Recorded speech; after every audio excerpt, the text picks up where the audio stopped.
Just ahead of the swearing-in ceremony on Tuesday, the NPP led by Conrad Sangma received a massive shot in the arm, with the UDP with 11 MLAs and PDF with 2 MLAs extending support to the NPP. That's right, viewers, and with this, the strength of the NPP and allies has now gone up to 45. So that is, of course, a big breaking news from Meghalaya, viewers. Just ahead of the swearing-in ceremony on Tuesday, the NPP led by Conrad Sangma has received a massive shot in the arm, with the UDP with 11 MLAs and the PDF with 2 MLAs extending their support to the NPP, taking the total strength of the NPP coalition to 45. That is indeed a massive shot in the arm for the NPP, and of course, should I say, a massive blow to the Mukul Sangma camp.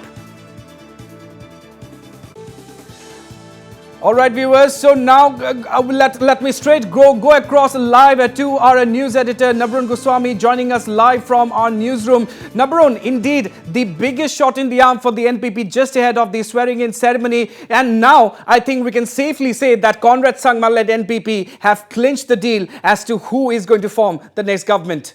Absolutely, Ronak. As they say, it doesn't get better than this. It can't get better than this as far as the NPP is concerned. Just over 36 hours ahead of the swearing-in ceremony, the UDP with 11 MLAs and the PDF with 2 MLAs, a total of 13 MLAs more extend support to the NPP-led coalition, taking the total strength of the allies to 45 in the House of 60. Elections, of course, were held only for 59 seats. Northeast Live, Ronak, was the first to break 48 over 24 hours ago that the NPP is already talking with other parties and that the lines of communication have been opened with the UDP and even the PDF. And when Chief Minister Conrad Sangma, during the swearing in the appointment of Timothy Shira as the Pro-Tem Speaker yesterday in Raj Bhavan, said that the NPP is indeed in talks with other parties, it was certain that the NPP is talking to the UDP. Prasanth Tinsong, the Deputy Chief Minister, had said the numbers may go up to 38 or 39. It has gone up to 45. It doesn't get better. If we have our Editor-in-Chief Wasbir Hussain online, I would like to go straight to him, or Arindam Das, our Chief of Bureau from Shillong. Ronak, if anyone is connected yes, at this moment. absolutely. We have both of them with us this evening. Nabarun, you can go ahead. Yes, Wasbir, coming to you first. Massive development, a big shot in the arm for Conrad Sangma and company, and the stage is now set for the grand swearing-in ceremony to be attended by Prime Minister Narendra Modi along with Union Home Minister Amit Shah. Wasbir. Yes, Nabarun, as you have said, Northeast Live was the first channel to have broken the news that the channel of communication with the UDP has been opened. In fact, a top BJP leader had facilitated the opening of the channel between the UDP and the NPP. That we have broken this big story, in fact, day before yesterday itself. Now, that has yielded results, and the UDP has extended support to the Conrad Sangma government. Now, the big question is, Conrad Sangma has emerged as the undisputed leader of the entire coalition. This is MDA 2.0, and out of the 24 seats in the Garo Hills, that is where Conrad Sangma's strength has come actually originally. That out of the 24 seats, the NPP bagged 18 seats in Tura, and therefore that was a complete decimation of the Trinamool Congress, because Garo Hills was also the bastion, or for that matter thought to have been the base of Dr. Mukul Sangma. That never clicked actually. Therefore, what we have got to know now is that there will be discussions on distribution of cabinet portfolios. But the fact remains that since the UDP was in two minds whether the UDP will be able to have that kind of a bargain, we'll have to wait and watch. What the bargaining power, now a lot of people are questioning whether the bargaining power of the UDP has lessened or reduced because they decided to extend support as an afterthought. But as we know, it would have been a very peculiar situation for the UDP had they sat in the opposition, because UDP is also an ally of a part constituent unit of the NEDA as well as the NDA. So it would have been a very peculiar situation. If they would have sat in the opposition, they would have of course had to pull out of NDA or for that matter NEDA. But that was not to be now. They have all extended support, including the PDF, the two PDF legislators have also extended support. Now, this brings to the question whether HSPDP has split. Technically, because the HSPDP party president and the other top leaders have given it in writing that they do not support the NPP and they have withdrawn support to it. But despite that, the MLAs did not hit the party and continued to remain with the alliance. So that means technically, unless the HSPDP also revises its stance and give a letter of support as a party to the NPP, HSPDP technically would be seen as having split. So these are some of the big questions in Meghalaya, Nabarun. Wasbir, we also have with us our Chief of Bureau, Arindam Das. If you have any questions for him, Wasbir. Yes, Arindam, this is indeed a big development. This was not unexpected, but the fact that UDP has decided to extend support means that Mukul Sangma has been totally marginalized at this point in time. And another thing, Arindam, is the fact that, there will be no opposition in Tripura. There will be no leader of the opposition in Tripura. Sorry, I'm talking about Meghalaya. I'm really sorry, pardon me. There will be no leader of the opposition in Meghalaya because both the Congress and the Trinamool Congress have bagged 5 seats each, and the VPP has bagged 4 seats. So, which party will take claim as the leader of the opposition? So, that is also another big question, Arindam. That's right. Right from the beginning, we have seen how UDP has been the fence. Go ahead. Can you hear me? Yes. Yeah, right from the very beginning, we have seen how UDP has been the fence sitter. They were sitting on the fence. They were not lending support to either the opposition side or the ruling side because we have seen that hectic parleys went on at Lakman Ringbu's residence in Shillong, who is a senior UDP leader, where all the other parties except from NPP and BJP attended that meeting. And after that, this big development has come where UDP and PDF, both the parties who attended that meeting with Mukul Sangma at Lakman Ringbu's residence, they have right now extended support to the Conrad Sangma's camp. That's so the NPP coalition partners government is the strength has right now gone up to 45. So if we look at the other side, right now Mukul Sangma's TMC has got 5 from the Congress, that's 10, and 4 from the VPP, so 14, total 14. So total 14 number of MLAs can be seen in the opposition, and right now Congress Sangma has definitely got a shot in the arm, who has got the support of 45 MLAs, including him. Now, Arindam, can any party leader now claim the status of the leader of the opposition? Mind it, leader of the opposition enjoys a cabinet rank, and therefore there is always a tussle who will be the leader of the opposition. But now that both the Congress and the Trinamool has bagged 5 seats each, and the VPP has got 4 seats, now no leader can technically claim that status, isn't it? What do you think?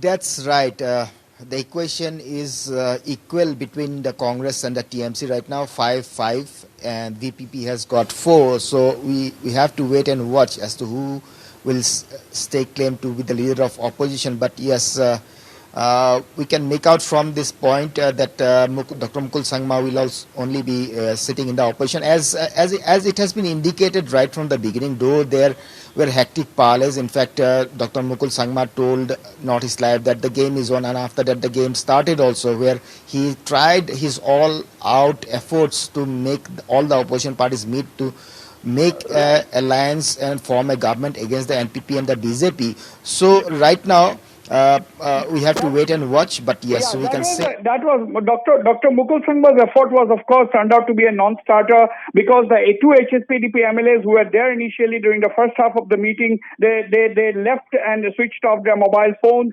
and they extended support to the Congress government. That is history now. What is important now is that, the big message that the BJP wants to give out. The Prime Minister is coming for the swearing in. The Union Home Minister is coming for the swearing in. We understand that even the National President JP Nadda is coming for the swearing in, aside from, of course, the NEDA convener and the BJP's key strategist in the Northeast, Dr. Himanta Biswa Sharma. Now, what is the message that the party is wanting to give? That the message that the party wants to give out is that the BJP is really, really serious about the Northeastern region, and that they don't ignore the fact that this region only has 25 Lok Sabha seats. In fact, early this morning, Dr. Hemanta Biswa Sharma said that BJP and its allies, the NDA, will win all the 25 Lok Sabha seats in 2024. In fact, this victory for the NDA is ahead of the 2024 national elections, is something which the BJP is trying to capitalize on. For example, on the 2nd of March, after the results came out, the Prime Minister came to the BJP headquarters in New Delhi and addressed a victory rally, addressed the BJP Karyakartas, and talked about only the Northeast. So these are big developments, Arindam. Yes, definitely this is a big development because right now also it's all NEDA, NDA ruled government in the Northeast. In Meghalaya, we have seen that BJP has got only 2 MLAs this time. The number has not gone up or gone down. It's the 2 only. Earlier also it was 2 MLAs and now also it's 2 MLAs in Meghalaya. But yes, the message is very loud and clear that NDA is all set to continue its alliance government in the Northeast, in all the 8 states of the Northeast. Thank you, Arindam. Thank you very much. I'm going back to Nabarun. Nabarun, big message by the BJP High Command, BJP leadership, isn't it? Absolutely, Vaspir. I just want to point out something here. The BJP may just have 2 MLAs in Meghalaya, but the BJP was again the first to extend support to the NPP, to Conrad Sangma, and Chief Minister Conrad Sangma was also the first to dial Union Home Minister Amit Shah, the centre, seek the BJP's support in government formation. That's where the message lies. And we also have to understand, Vaspir, as you have already said earlier in this bulletin, that it was the BJP which was also working to get the allies on board and played a key role in ensuring that today the UDP, the PDF, the HSPDP MLAs, the independents are there with the NPP. So without the BJP, without the key role of the BJP, perhaps this wouldn't have been easy, and there's no denial to this, Vasbir. Absolutely. The BJP may have won just 2 seats. The BJP may have won just 2 seats in Meghalaya. They contested 60, but they bagged only 2 seats. But yes, as you said, it is very true that the BJP has played a key role in stitching up this alliance, and the BJP has lent its full support to Conrad Sangma and, for that matter, the NPP. In fact, there was a clear-cut telephonic directive given by BJP National President JP Nadda to BJP State President Ernest Maury to immediately send out a letter of support to the NPP, which the BJP immediately did. So that triggered, that tilted the balance in favor of Conrad Sangma and the NPP. In fact, within hours of the results, the BJP lent support to the NPP, and that clinched the deal, actually. And HSPDP, of course, the two HSPDP MLAs, they knew where the wind was, which side the wind was blowing, and they defied their leadership, and they stuck to the NPP coalition, and the UDP, of course, followed suit much later. And whether it is an afterthought, whether they had no options, we only the UDP can say. In fact, if we look back, Vasbir, at the sequence of developments, it wouldn't probably be wrong to also say in a way that the 2 HSPDP MLAs who decided to go against the party diktat were actually the kingmakers. The Mukul Sangma camp, the rival camp, was pinning their hopes on these 2 HSPDP MLAs. Mind you, there was a protest in Shillong by certain pressure groups trying to put pressure on these 2 MLAs to withdraw their support from the NPP, but they stood their ground. So everything in a way depended on these 2 HSPDP MLAs. And when the rival camps saw that the HSPDP MLAs are refusing to budge, they realized that the battle is over, and that Conrad Sangma camp has definitely won, and it's probably no use sitting in the opposition as of now. Well, yes, you're right. One can definitely say that the 2 HSPDP MLAs who defied their party leadership and continued with their support to Conrad Sangma and the NPP and braved the protests that was building up in Shillong can be said to be the actual kingmakers, because their support to the NPP coalition took the strength to 32. Even if the UDP would not have lent support, even if the PDP would not have lent support, the government would have been formed with the 32 members on the 7th of March. But now that the UDP has given support, the government strength strength has increased, and I think it will lend stability to Meghalaya. And in a small state like Meghalaya, all the different political parties working together, I think it's the way forward. It's a good way forward. And UDP, you cannot ignore the UDP, because UDP is an important regional political party in the Khasi and Jaintia Hills. They tried their best to make inroads into the Garo Hills, but they could not achieve much of a success. But UDP is a very important player in Meghalaya, because they know the Khasi and Jaintia sentiment. And therefore, it will be important for Conrad Sangma to keep the UDP, give them good portfolios as well, and work together. And this will be part of the NPP's inclusive politics. Inclusive politics is something which is extremely important for, particularly when you have a fragmented kind of a mandate. So I think the coming together of the HSPDP, UDP, and PDF into the NPP-led coalition, apart from, of course, the BJP, is all it will help give an image of an inclusive government that can work best for Meghalaya. Wasbir, my next question to you is, do you think now that the UDP has extended its support to the NPP, it'll still get the key portfolios that probably it would have got if it have joined the coalition from the very beginning? Or do you think the NPP leadership may be a bit reserved when it comes to giving or distributing the portfolios?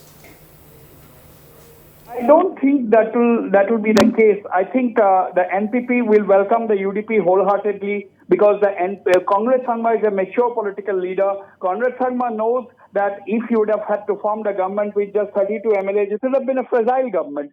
There would have been fragility in the government. Now that the UDP, which is the major chunk representing the Khasi and Jaintia Hills, they're elected. The 11 MLAs represent the Khasi and Jaintia Hills, apart from, of course, other political leaders who have been elected. So the NPP knows that these components of these MLAs will be very important for the stability of the party, and they would definitely like to give them good portfolios. Of course, portfolio is the prerogative of the chief minister, but I don't think that will come in the way of getting good portfolios, quote unquote, just because they have extended support a little late. And Wasbir, has Conrad Sangma emerged as a stronger leader, as a stronger CM post this election? Definitely, Conrad Sangma has emerged stronger after this election, because first of all, he has proved to be the undisputed leader in the Garo Hills that has 24 seats. More than one-third of the seats in Meghalaya lie in the Garo Hills. So 18 of the 24 seats the NPP bagged, and that is the effort of Conrad Sangma. So, and apart from that, he has been able to stitch up this alliance. At the end of the day, everybody has expressed their allegiance in his leadership, expressed their faith in his leadership. And of course, if you see during the electioneering, Conrad Sangma never engaged in any war of words. He has never lambasted any political party. He has not spoken ill of his political rivals. He just said that, these are the election time rantings by political parties. So did not wanted to join issue with those who criticized him. So he has emerged as a mature political leader. He is maturing every passing year, and he has definitely emerged stronger. And it's game on, stage set for 2024 Lok Sabha elections, and the NDA couldn't have been stronger, isn't it? Absolutely. The NDA could not have been stronger. In Tripura, the BJP has come back to power. In all likelihood, if the BJP is able to fulfill the aspirations of the tribal people, the Tripura Motha will also side with the government. That is in Tripura. In Nagaland, the opposition has been decimated. Virtually, there is hardly any opposition. The NDP BJP combined is solid as far as Nagaland is concerned. And now in Meghalaya, also the NDA partners have only gotten stronger, and therefore nothing could have been better for the BJP NDA ahead of 2024. And that exactly is the reason, as I said, the top guns of the BJP, including Prime Minister Narendra Modi, Union Home Minister Amit Shah, JP Nadda, the national president, and NEDA convener Electoral Mr. Sharma, will be attending all the three swearing-ins in the northeastern state. And mark it, in sharp contrast, what is the Congress saying? Congress saying that these are small states and this does not matter in the national politics. But look at the BJP. BJP is giving so much of importance to these small states because at the end of the day, numbers could come from anywhere, and every number counts. And that is what the BJP has proved, Nabru. Wasbir, since you made this point, the Prime Minister during his victory speech in the BJP headquarters in New Delhi also mentioned that throughout the day he was watching news channels and he was happy to see that the Northeast states were in news, were in top focus.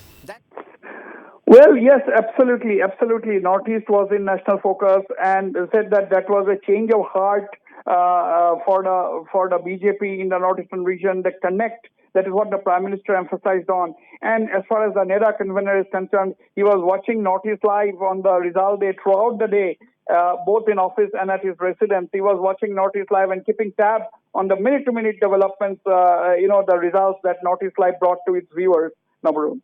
Thank you, Wasbir, for your perspective.